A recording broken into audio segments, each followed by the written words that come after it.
Express को rail मंत्री अश्विनी वैष्णव ने दिखाई हरी झंडी। 2 मई से नियमित परिचालन होगी शुरू। अंजी और चिनाब ब्रिज का भी किया निरीक्षण। सदर अस्पताल सिमडेगा में स्वास्थ्य एवं नेत्र चिकित्सा शिविर का आयोजन। स्वास्थ्य मंत्री ने कहा, सिमडेगा में जल्द खुलेगा मेडिकल कॉलेज। स्वास्थ्य सेवाओं को सुदृढ़ करने पर जोर। 27 जुलाई से शुरू होने वाले श्रावणी मेले की तैयारी को लेकर डीआईजी अंबर लकड़ा ने दुमका में की बैठक। भीड़ नियंत्रण, सुरक्षा और यातायात व्यवस्था को लेकर बनी रणनीति। और जमशेदपुर में 85 मिलीमीटर से अधिक बारिश। तपिश वाली गर्मी से लोगों को मिली राहत। कई दिनों तक मौसम का ऐसा ही रहेगा मिजाज। आज भी बारिश के आसार।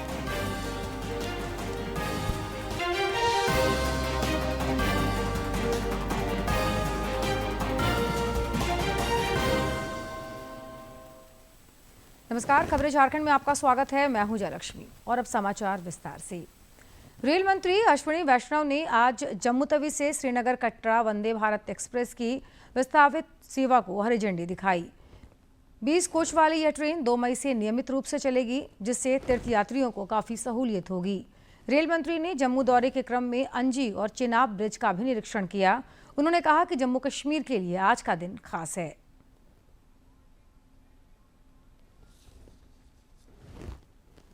केंद्रीय रेल मंत्री अश्विनी वैष्णव ने जम्मू तवी रेलवे स्टेशन से श्रीनगर कटरा वंदे भारत एक्सप्रेस की विस्तारित सेवा को हरी झंडी दिखाई।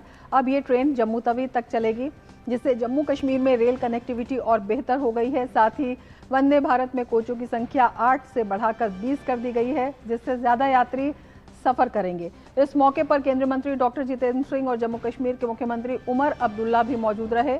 अब वंदे भारत एक्सप्रेस श्रीनगर से जम्मू तवी तक सीधी सेवा प्रदान करेगी, जिसमें कटरा स्टेशन पर भी ठहराव होगा। इस मौके पर रेल मंत्री अश्विनी वैष्णव ने कहा कि कनेक्टिविटी के लिहाज से ये बड़ा दिन है।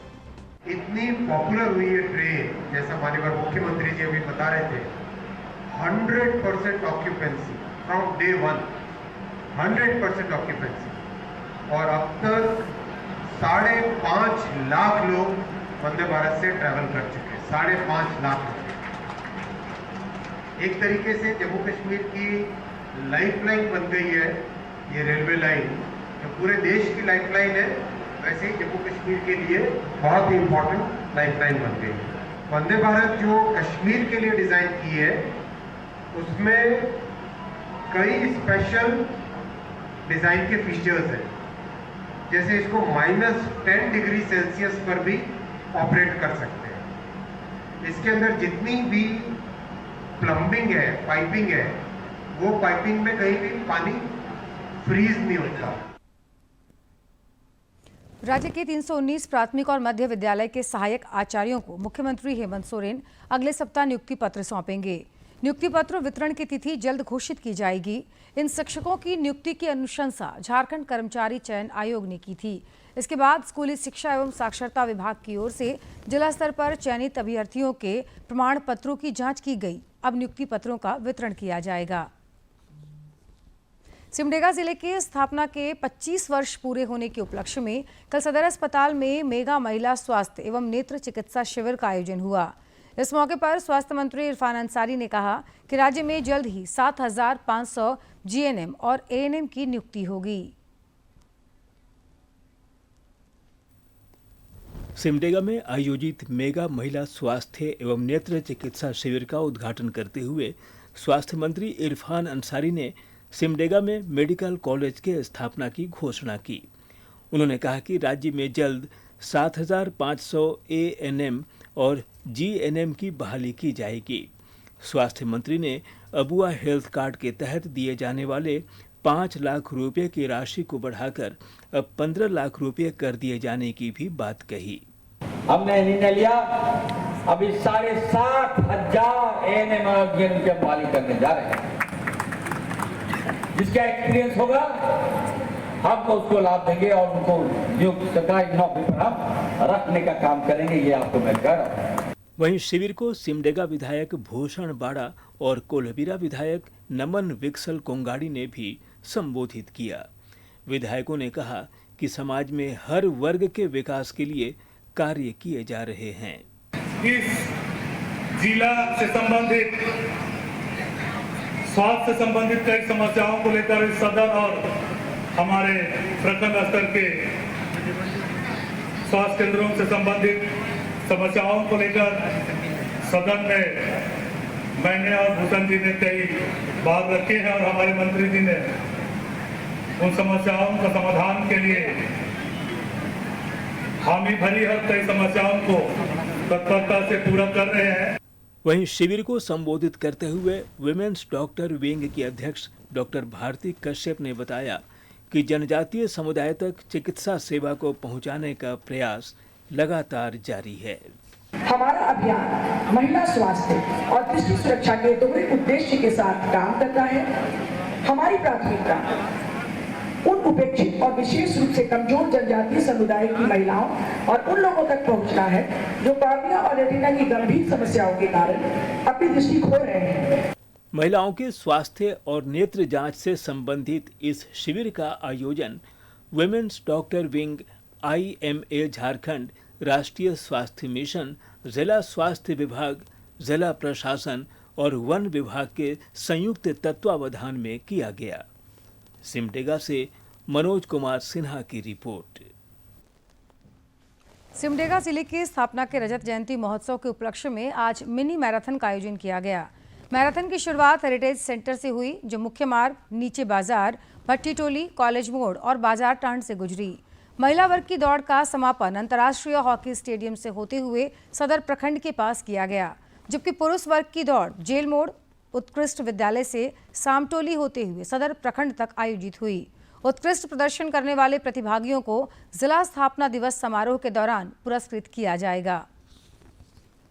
देश की महिलाओं की वर्कफोर्स भागीदारी में उल्लेखनीय वृद्धि हुई है।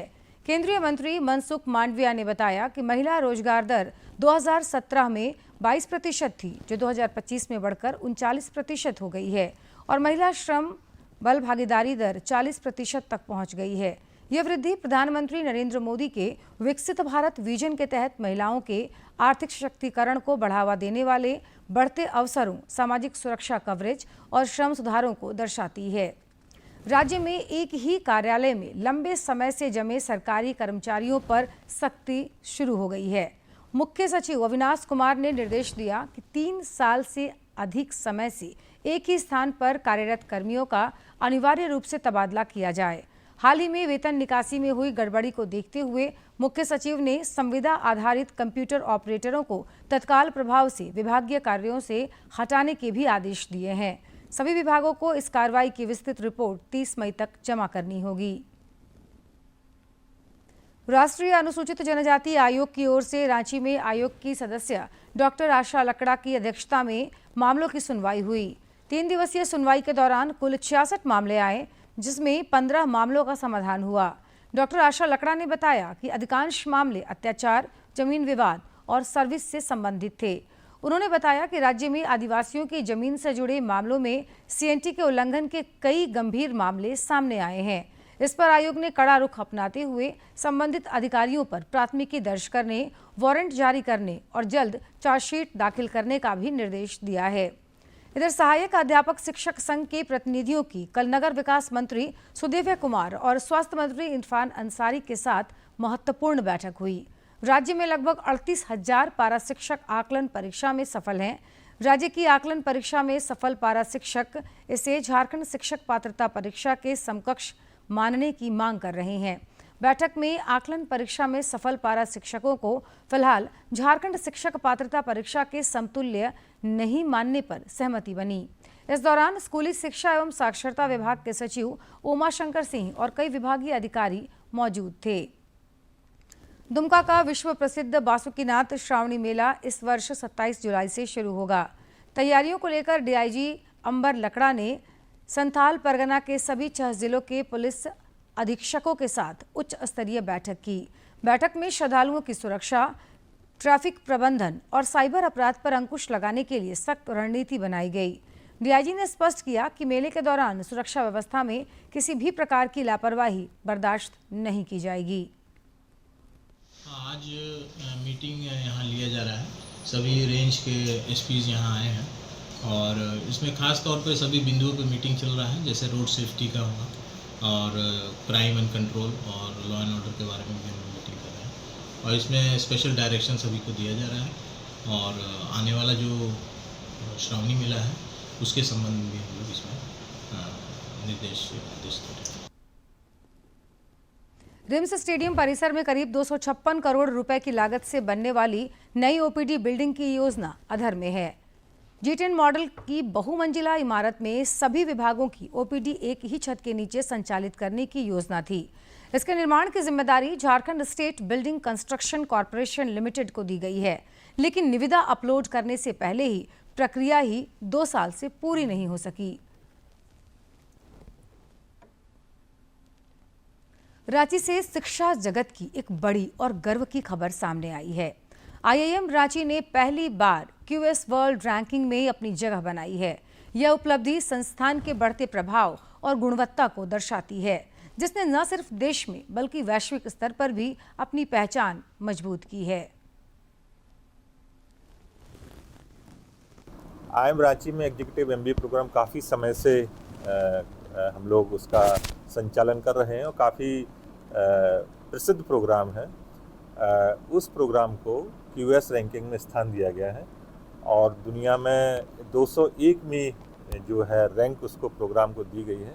इसके साथ साथ एशिया पैसिफिक में 33वीं रैंक दी गई है और भारत में चौथा IIM है जो इस रैंक में शामिल हुआ है। पहली बार राजधानी रांची में बाल श्रम के खिलाफ 44 दिवसीय राष्ट्रीय अभियान का शुभारंभ किया गया। रांची के विधायक CP सिंह ने इसकी शुरुआत की। यह अभियान देश के लगभग 20 राज्यों के लाखों बच्चों को बाल श्रम से मुक्त कराकर शिक्षा से जोड़ने का प्रयास करेगा।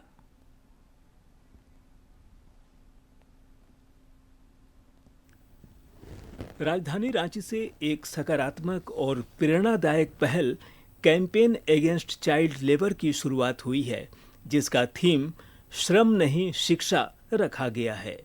इस अभियान के जरिए एक ऐसा भविष्य बनाने की कोशिश है जहां बच्चों के हाथों में मजदूरी करने के औजार नहीं बल्कि किताबें हों और उनके सपने आसमान छू सके।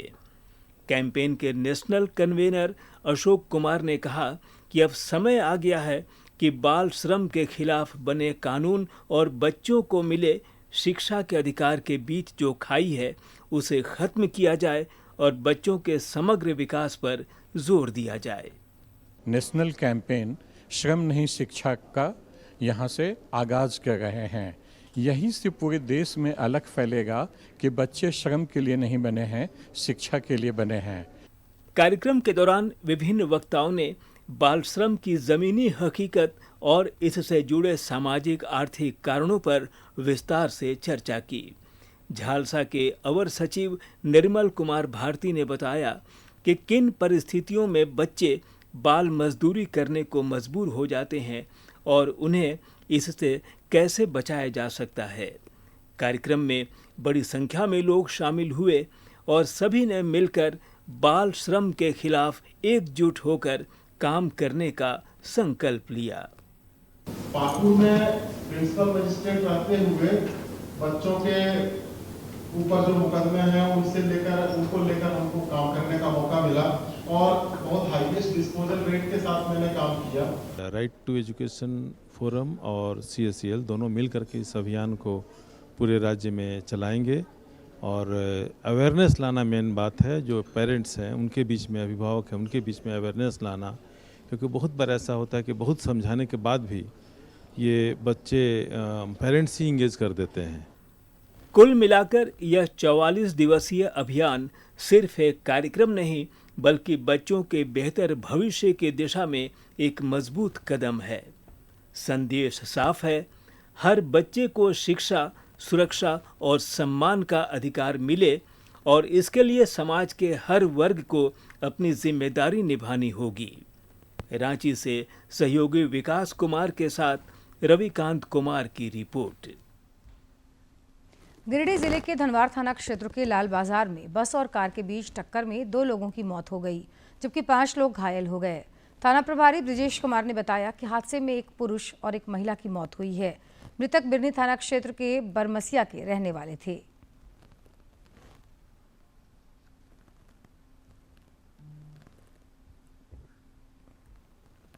स्विफ्ट गाड़ी थी, वो देवघर से लौट रहा था। उसमें उनके परिवार के सभी लोग शामिल थे और गेहूं लाल बाजार के पास गाड़ी आई, इधर से विभा बस जा रही थी, दोनों के बीच टक्कर हो गया। जिस टक्कर में जो स्विफ्ट डिजायर गाड़ी पर सवार थे उसमें बंगाली हाड़ी, जिनका उम्र लगभग 70 साल, और कुमकुम कुमारी जिसकी उम्र लगभग 24 साल है, घटनास्थल पर इन लोगों की मौत हो गई और 5 जयनारायण राम सहित 5 लोग गंभीर रूप से घायल हैं। नाबार्ड की पहल पर गिरिडीह के पीरटांड में महिलाएं मोटे अनाज से मिठाइयां बना रही है, जिसकी काफ़ी मांग है। कभी घोर नक्सल माना जाने वाला यह इलाका आज नाबार्ड की पहल के बाद मिठाइयों के स्वाद से लोगों को आकर्षित कर रहा है।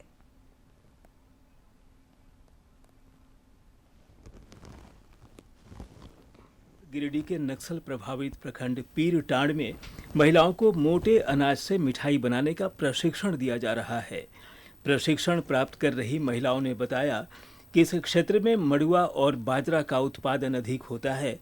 इनके प्रयोग से वे मिठाई और कुकीज बनाकर स्वावलंबी बन रही हैं। अभी हम लोगों के यहाँ एक रुद्रा फाउंडेशन नाबार्ड के द्वारा बहुत बढ़िया प्रशिक्षण दिया जा रहा है मड़ुआ से अलग अलग प्रकार के खाद्य पदार्थों को बनाने का, जैसे कि मड़ुआ की बर्फी, मड़ुआ के लड्डू, मड़ुआ का केक, निमकी। जो सिखाया गया है इनमें से बाजार में लेके बेच सकते हैं, इससे बहुत मतलब इनकम कमा सकते हैं। मड़ुआ से हम लोग केक भी बना सकते हैं और शरीर के स्वास्थ्य के लिए अनेक बीमारियों से उससे दूर कर सकते हैं। बाजार में बहुत सा डिमांड है मड़ुआ का लड्डू, इस सबका। आने वाला दिन में हम लोग इसे मड़ुआ का लड्डू वगैरह से और भी ज़्यादा प्रॉफिट कर सकते हैं। ग्रामीण महिलाओं की ओर से तैयार मोटे अनाज से बनी कुकीज और मिठाइयाँ बाजार में लोकप्रिय हैं। स्थानीय लोग मोटे अनाज से बनी मिठाइयों को खाकर खुश हैं और बताते हैं कि ये काफ़ी स्वादिष्ट हैं। स्थानीय लोगों का कहना है कि ये मोटे अनाज स्वास्थ्य के लिए फायदेमंद है। मोटे अनाज को अगर हम खाते हैं तो इससे हम शुगर से अपने आप को बचा सकते हैं, शुगर होने से, और भी अन्य बीमारियां से भी हम जो ग्रसित होते हैं लोग, उससे हम अपने आप को बचा पाएंगे। इधर मिलावट सामान से लोग ज़्यादातर परेशान हैं। अगर ये दीदी लोग अपने से बना के बेचेगी तो इन लोग का इनकम बढ़ेगा और लोगों को स्वास्थ्य के लिए अच्छा रहेगा। नाबार्ड के जिला प्रबंधक आशुतोष ने बताया कि प्रधानमंत्री नरेंद्र मोदी की सोच को जन जन तक पहुंचाने के लिए महिलाओं को प्रशिक्षित किया जा रहा है। महिलाएं आज मोटे अनाज से कुकीज बनाकर स्वावलंबी बन रही हैं। पीरटांड में मड़ुआ और जो मोटा अनाज कदन जो हम लोग बोलते हैं, श्री अन्न बोलते हैं, उसका बहुतायत है यहाँ पे, और लेकिन उसका वैल्यू एडिशन नहीं हो रहा था। तो इसके लिए हम लोग यहाँ पे एफपीओ बनाए और अभी उस एफपीओ में वैल्यू एडेड प्रोडक्ट्स करने के लिए हम लोग जो है उन्हें स्किल डेवलपमेंट का कोर्स कर रहे हैं। और उस मड़ुआ जैसे फिंगर मिलेट्स है, उसका लड्डू, उसका निमकी, कुकीज़ वगैरह, और बाजरे का भी जो है बहुत अच्छे लड्डू और बर्फ़ी और केक्स वगैरह बनाया जाता है। नाबार्ड की पहल से जहां एक और मोटे अनाजों को बढ़ावा मिल रहा है, वहीं श्री अन्नों से मिठाइयां और कुकीज़ बनाकर ग्रामीण महिलाएं स्वावलंबन और आत्मनिर्भरता की गाथा लिख रही हैं। गिरिडीह से रमेश प्रभाकर की रिपोर्ट। जनगणना कार्य को सफलतापूर्वक संपन्न कराने के उद्देश्य से सरायकेला खरसावां जिले के गमरिया प्रखंड में मॉक टेस्ट का आयोजन किया गया।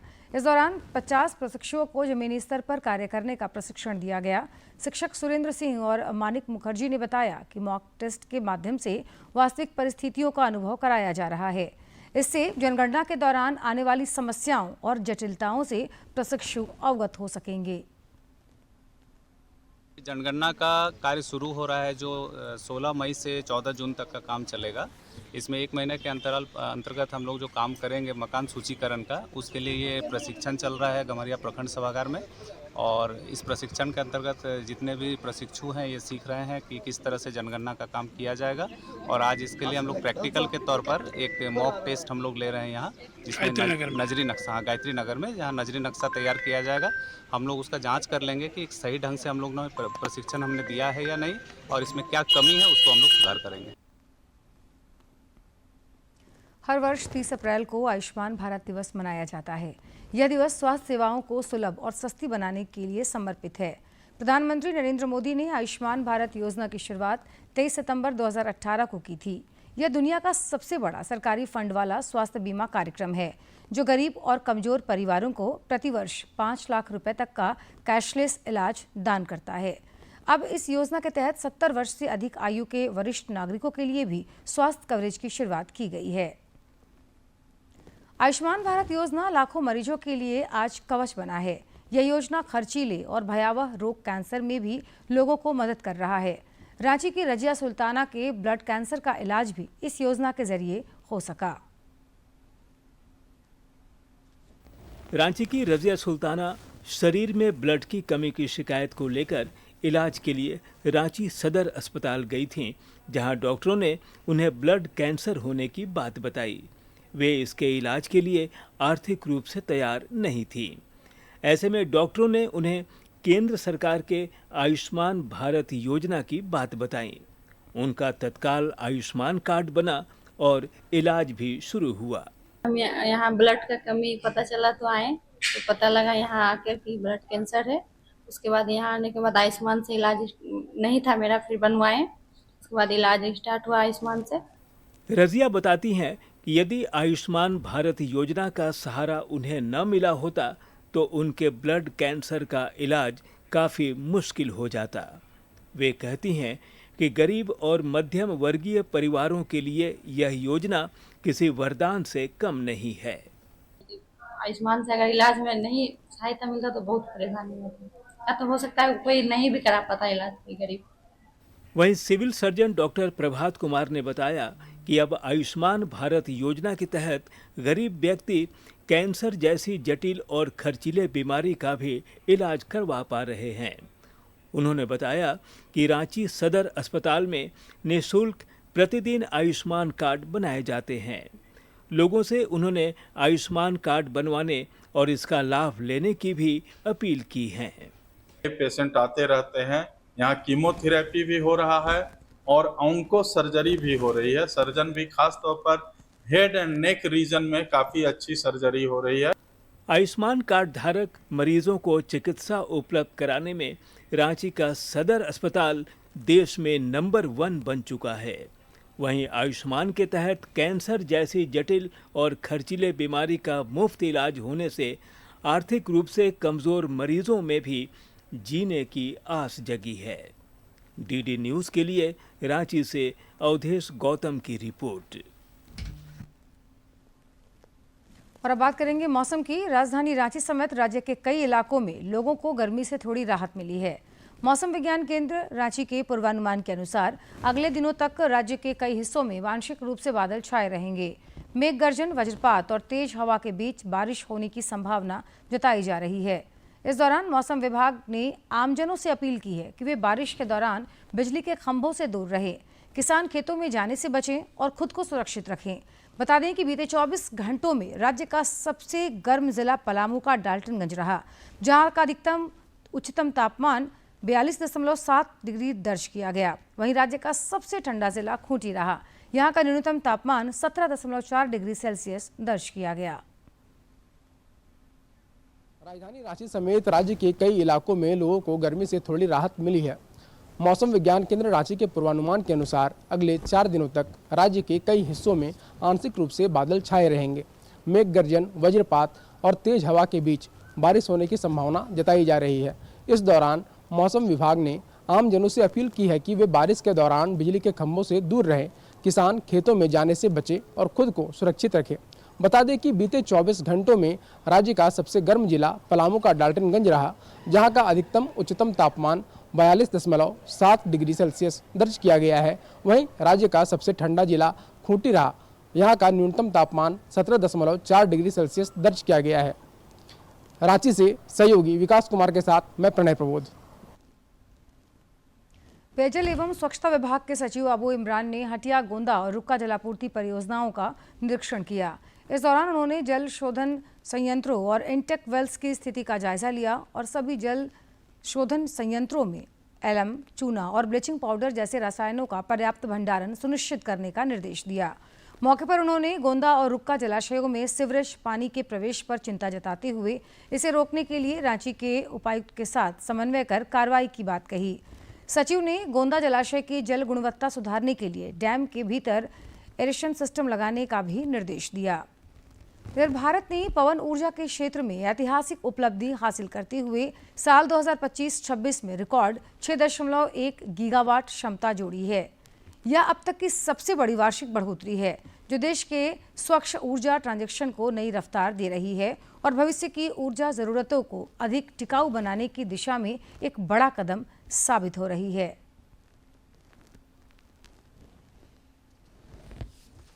पवन ऊर्जा के क्षेत्र में देश ने एक नई ऊंचाई हासिल करते हुए ऐतिहासिक बढ़ोतरी दर्ज की है, जो न सिर्फ ऊर्जा उत्पादन को नई दिशा दे रही है, बल्कि भारत को स्वच्छ और आत्मनिर्भर भविष्य की ओर तेजी से आगे बढ़ा रही है। साल 2025-26 में भारत ने रिकॉर्ड 6.1 गीगावाट क्षमता जोड़कर अब तक की सबसे बड़ी वार्षिक वृद्धि हासिल की है। आज भारत वैश्विक स्तर पर पवन ऊर्जा में चौथे स्थान पर पहुंच चुका है, जहां कुल स्थापित क्षमता 56 गीगावाट से अधिक हो गई है और करीब 28 गीगावाट क्षमता पर काम तेजी से चल रहा है। और सबसे दिलचस्प बात यह है कि 150 मीटर ऊंचाई पर भारत की पवन ऊर्जा क्षमता लगभग 1164 गीगावाट आंकी गई है। ये बताता है कि संभावनाएं इतनी विशाल हैं कि आने वाले वर्षों में भारत इस क्षेत्र में दुनिया का लीडर बन सकता है। इसी को ध्यान में रखते हुए 2030 तक 100 गीगावाट और 2036 तक 156 गीगावाट हासिल करने का लक्ष्य रखा गया है। ये सिर्फ नंबर नहीं है, बल्कि भारत के 2070 तक नेट जीरो उत्सर्जन लक्ष्य की ओर बढ़ते ठोस कदम हैं। पवन ऊर्जा की सबसे बड़ी खासियत यह है, यह उसी समय बिजली बनाती है जब तक इसकी सबसे ज्यादा जरूरत होती है, यानी शाम और रात के समय। करीब 45% बिजली इसी पीक समय में मिलती है, जिससे यह सौर ऊर्जा के साथ बेहतरीन तालमेल बनाती है। यही वजह है कि सरकार अब पवन, सौर और स्टोरेज को मिलाकर हाइब्रिड मॉडल पर जोर दे रही है, ताकि हर वक्त लगातार और भरोसेमंद बिजली सप्लाई सुनिश्चित की जा सके। इसके साथ ही सरकार ने पवन ऊर्जा क्षेत्र को मजबूत करने के लिए कई अहम कदम उठाए हैं, जिसमें रिन्यूएबल परचेज ऑब्लिगेशन में पवन ऊर्जा के लिए अलग प्रावधान, पारदर्शी बिडिंग सिस्टम ALMM यानी approved list of models and manufacturers के जरिए घरेलू निर्माण को बढ़ावा और ग्रीन एनर्जी कॉरिडोर के तहत ट्रांसमिशन नेटवर्क का विस्तार करना शामिल है। आज भारत और खबरों के अंत में एक नजर मुख्य समाचार पर।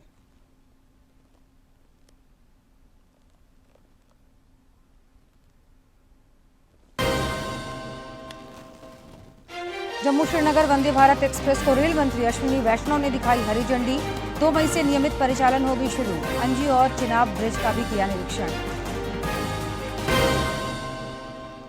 सदर अस्पताल सिमडेगा में स्वास्थ्य एवं नेत्र चिकित्सा शिविर का आयोजन। स्वास्थ्य मंत्री ने कहा, सिमडेगा में जल्द खुलेगा मेडिकल कॉलेज, स्वास्थ्य सेवाओं को सुदृढ़ करने पर जोर। 27 जुलाई से शुरू होने वाले श्रावणी मेले की तैयारी को लेकर डीआईजी अंबर लकड़ा ने दुमका में की बैठक। भीड़ नियंत्रण, सुरक्षा और यातायात व्यवस्था को लेकर बनी रणनीति। और जमशेदपुर में 85 मिलीमीटर से अधिक बारिश। तपिश वाली गर्मी से लोगों को मिली राहत। कई दिनों तक मौसम का ऐसा ही रहेगा मिजाज, आज भी बारिश के आसार।